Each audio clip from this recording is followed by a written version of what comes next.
Caligula, one of the most infamous names in Roman history. But before he became the cruel and debased monster that many people know, he began his reign with all signs pointing to a return to the good old days of Rome's first emperor, Augustus. Unlike his predecessor Tiberius, Caligula was engaged and active. He was a princeps prepared to fulfill the calling of his office, to be an example that would provide renewed purpose to a Senate that had lost its way during the treason trials under Tiberius. As we'll learn today, the wild optimism that began, justified as it was soon snuffed out. What was Caligula like before he became the murderous emperor that we all know and love? Find out on this episode of the Pax Romana podcast.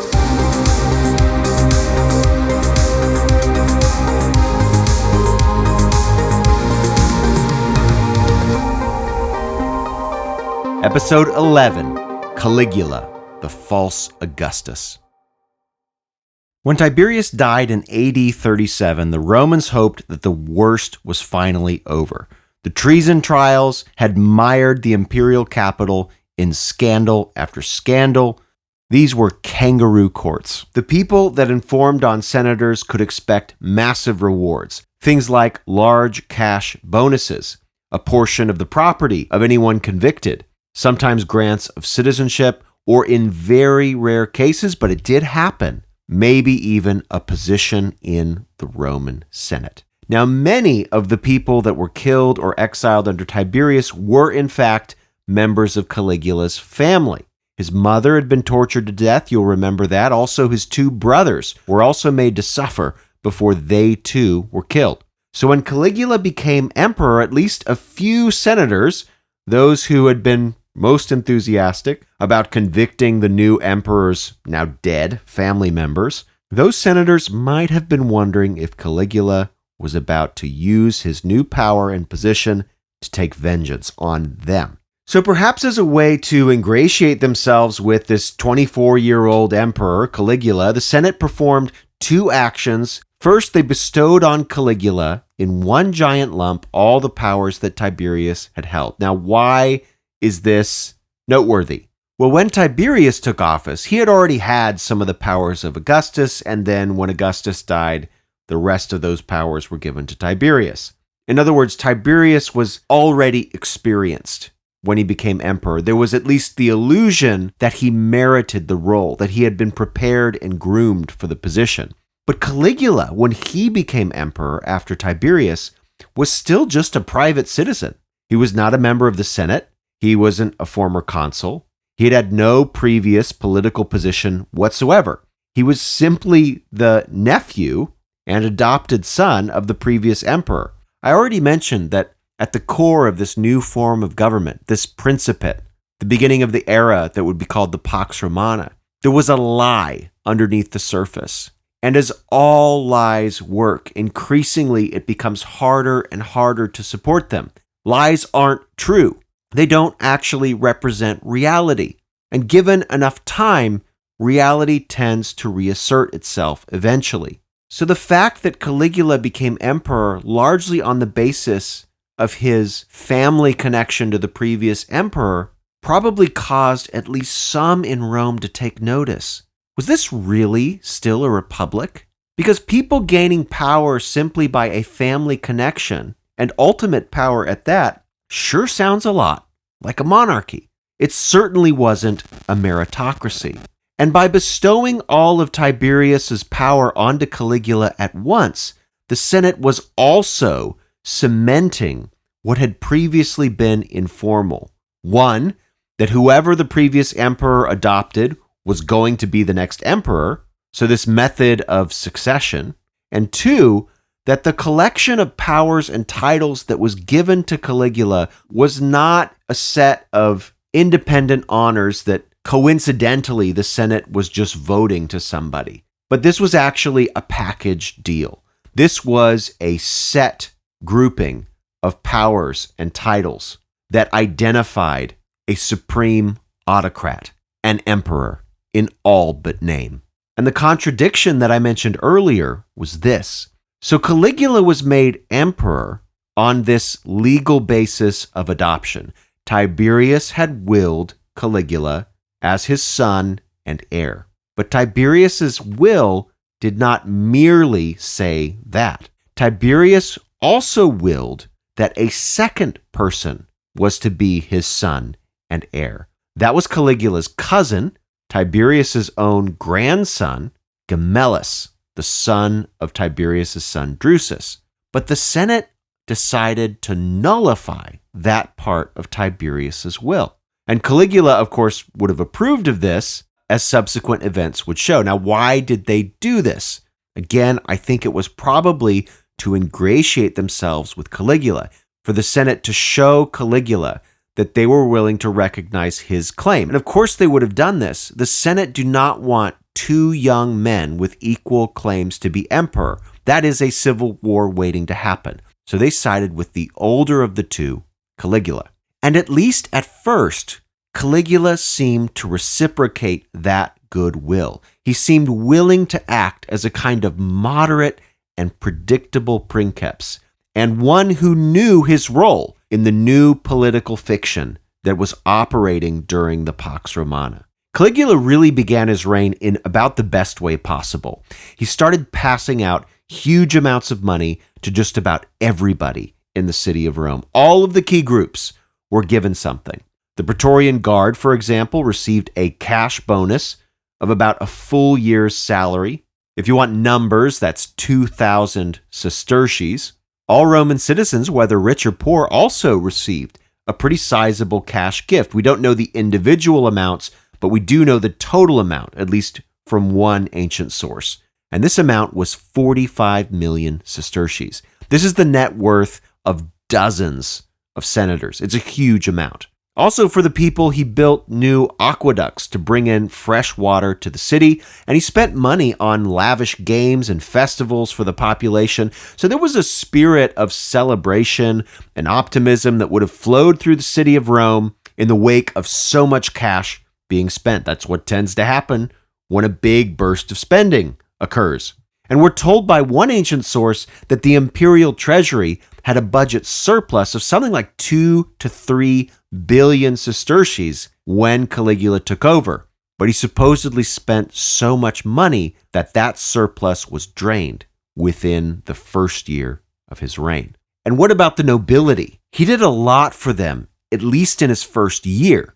According to the biographer Suetonius, Caligula restored the rights of the Roman assemblies. That's the popular assemblies, the democratic element in the old Roman Republic. He allowed those assemblies to once again directly elect their magistrates. Caligula wasn't going to endorse those magistrates. He wasn't going to do as Augustus did and allow the Senate to decide the magistrates and just give the assemblies the right to ratify the Senate's choice. No, he was going to open up the democratic system again.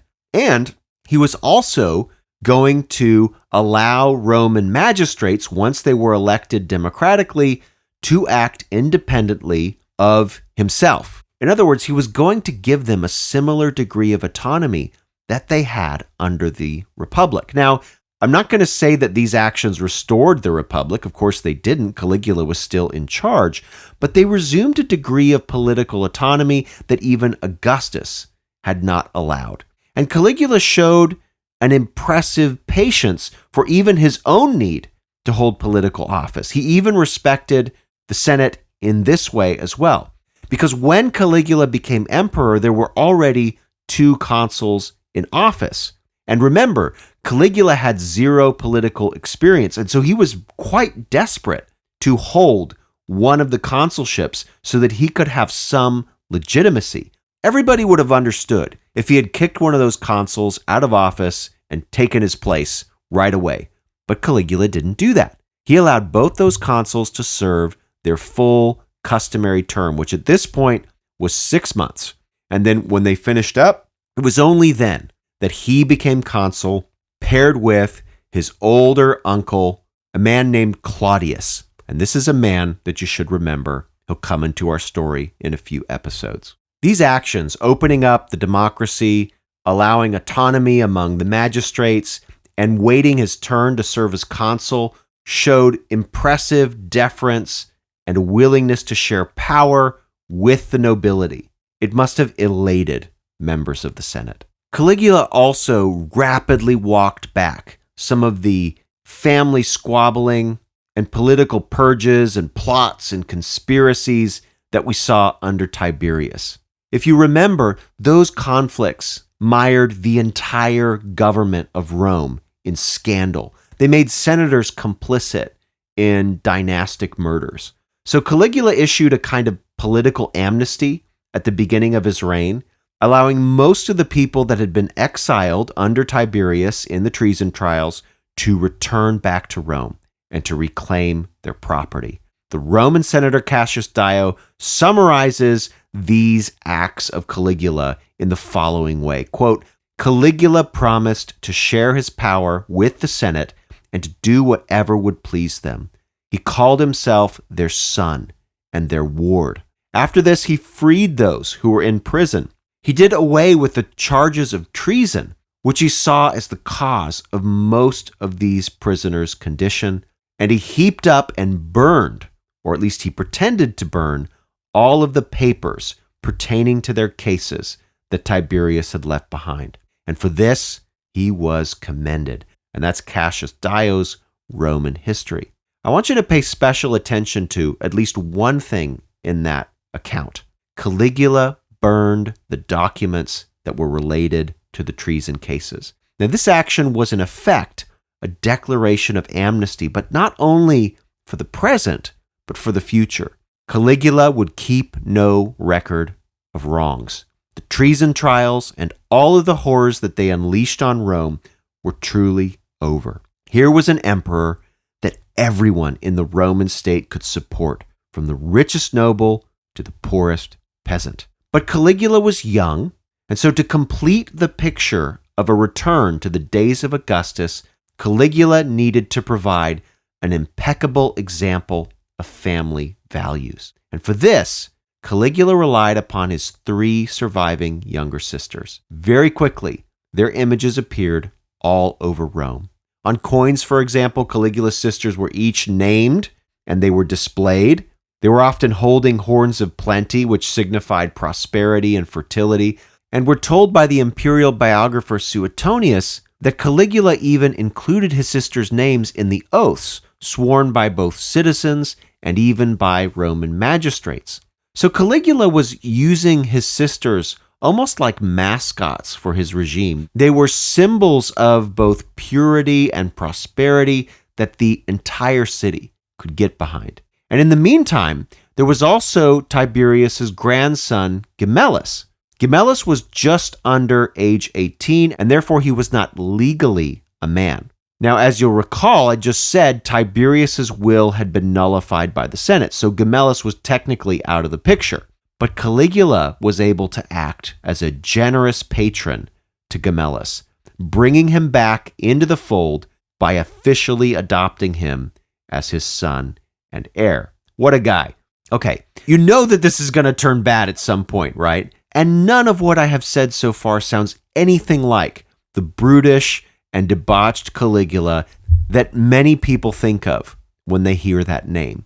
And historians really are still baffled as to why exactly his reign went from such exceptional highs to the utter depths of depravity. Our ancient sources, for their part, offer a few different theories, mostly about sickness or madness, that Caligula nearly died of an illness and afterwards didn't quite seem like the same person. Now, not every ancient source thinks that.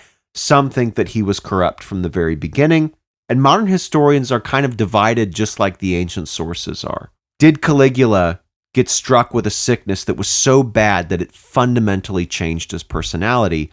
Or was he initially held in check? Or had he been a terrible person for quite some time, and maybe when he took office, he was just a little bit insecure and a bit paralyzed, and therefore yielded in his decision-making to older and wiser advisors, and it was those people that enacted these politically astute policies. But regardless of what exactly it was that caused the reign of Caligula to turn so ugly, we know that it did. Caligula's inner demons, whether they were newly created by some sickness or whether they were always there, lurking below the surface, those demons came out. One of the earliest victims was his own adopted son and nephew, Gemellus. Allegedly, when Caligula was fighting for his life against whatever this disease was, Gemellus had supposedly prayed that Caligula would die. Now, on this excuse, Caligula had Gemellus murdered. And even in death, Gemellus was punished. He was stripped of his association with Caligula and the imperial power more generally. We actually have an inscription in Rome that survives from Gemellus' tomb, and it gives Gemellus no other title or honor except that he was the son of Drusus. But there were other people that had prayed during Caligula's illness. A couple of elites, at least, we're told, had prayed that Caligula would live. And in order to really get the gods' attention, they had made some extravagant promises if the gods would spare Caligula's life. One of the men said that he would die if Caligula were allowed to live. And the other man said that if Caligula survived, he would honor the gods by fighting in a gladiatorial battle. Now, when Caligula got better, it would have been the appropriate thing to do to just give these men a reward and make sure that everybody knew, including the gods, that he did not require their oaths to be fulfilled. That would have done it. But Caligula decided to make them go through with their promises, which I'm sure they didn't expect. So one man had to die by suicide and the other in the arena. These actions were not only completely out of step with the reputation that Caligula had established at the beginning of his reign, these were openly cruel. But our sources suggest far darker and much more sinister wickedness. And these acts occurred before his supposed descent into madness. All of Caligula's sisters were married, and yet we are told that their imperial brother controlled them and may have even abused them. Now, these sorts of rumors are usually dismissed by historians, but Caligula himself did something quite curious. His favorite of his three sisters, he openly associated with Venus. Venus was a deity that was highly sexualized, a goddess of love and beauty, and some modern historians believe that this association represents Caligula openly testing out an idea that he wasn't sure if Romans would tolerate: incest in the imperial family. Now, why on earth would Caligula associate himself with such a horrible practice, one that most societies, ancient and modern, absolutely abhor? Why would he do this? Caligula may have been hinting of divinity. That's why. If you've never heard stories about Greek and Roman gods, you wouldn't know, but these deities were infamous for their transgressive sexual relationships. I mean, all over the place. And these activities were in part what made these gods so different than mere humans. Romans would have also known that Egyptian pharaohs openly practiced incest as a way to preserve their divine bloodlines. Only a member of Pharaoh's family was worthy enough to marry Pharaoh. And Caligula may have been trying to suggest this same thing about himself. His depravity, whether it was real or just rumor, was meant to suggest that he was more than mere man. In other words, it's kind of like when Augustus became Augustus. He was taking on a name that suggested some kind of sacredness or divinity. But Caligula was taking it 5 steps further by implying that there was some kind of relationship between him and his sisters. So this is only a year into Caligula's reign, a year in which he was initially welcomed as a vast improvement over his predecessor Tiberius. But by AD 38, just 1 year after becoming emperor, everybody could tell that matters had not improved. In fact, it looked like they were becoming much worse and fast, and even more frightening, Caligula was only 25 years old. At least Tiberius was in his 50s and was going to die eventually. But Caligula was young, and Rome was likely going to be stuck with this guy for decades. And then, as we'll see next time, once the murders began in earnest, there were probably some people in Rome, especially members of the Senate, who wondered if any of their number would actually be left by the time Caligula eventually did pass away. But while Caligula mocked and murdered members of the nobility, he evidently forgot who the real emperor makers were in Rome, the men with the weapons. And in the city of Rome, these were the soldiers of the Praetorian Guard. But would the emperor's own bodyguards, men sworn to protect him, act against Caligula to deliver the empire from its most wicked emperor yet? Find out next time on the Pax Romana podcast. Thanks for listening to the Pax Romana podcast. For more information, including a list of primary sources and further reading, check the show notes. Music by Red Productions and Exocore. Follow Dr. Colin Elliott on X at ProfCPE or email colin@paxromanapodcast.com. Listen to more episodes on Spotify, Apple Podcasts, or just about anywhere podcasts are available.